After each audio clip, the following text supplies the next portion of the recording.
Hi hello everyone. ನಾವಿವತ್ತು ನುಗ್ಗೆ ಸೊಪ್ಪಿನ ಪಲ್ಯ ಹೇಗೆ ಮಾಡೋದು ಅಂತ ಹೇಳ್ಕೊಡ್ತಾ ಇದ್ದೀವಿ. ಇದು ತುಂಬ ಕಣ್ಣಿಗೆ ತುಂಬ ಒಳ್ಳೆಯದು ಮತ್ತು ಹೆಲ್ತ್ಗೂ ತುಂಬ ಒಳ್ಳೆಯದು. ನೀವು ಇದಕ್ಕೆ ಚಪಾತಿ ಜೊತೆನೂ ತಿನ್ಬೋದು ಮತ್ತು ರೊಟ್ಟಿ ಜೊತೆನೂ ತಿನ್ಬೋದು. ತುಂಬಾ ರುಚಿಯಾಗಿ ಟೇಸ್ಟಿಯಾಗಿರುತ್ತೆ, ತುಂಬ ಆರೋಗ್ಯವಾಗಿರೋದು. ನೀವು ಮಾಡಿಕೊಂಡು ಟ್ರೈ ಮಾಡಿ, ಕಮೆಂಟಲ್ಲಿ ಹೇಗಿತ್ತು ಅಂತ ನಮಗೆ ಕಮೆಂಟ್ ಹಾಕಿ. ಇವಾಗ ನೀವು ನೋಡ್ತಿರೋ ಹಾಗೆ 1 ಬೌಲಷ್ಟು ತೊಗರಿಬೇಳೆ ಹಾಕ್ಕೊಂಡಿದ್ದೀವಿ ಮತ್ತು ಖಾರದ ಪುಡಿ 1 ಸ್ಪೂನಷ್ಟು ಹಾಕ್ಕೊಂಡಿದ್ದೀವಿ.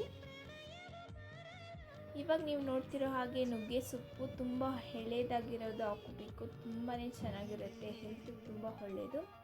ಸೊ ಅಷ್ಟೇ. ನಿಮಗಿಷ್ಟ ಆದರೆ ಪ್ಲೀಸ್ ಲೈಕ್ ಮಾಡಿ, ಶೇರ್ ಮಾಡಿ ಮತ್ತು ಕಮೆಂಟ್ ಮಾಡೋದು ಮರಿಬೇಡಿ.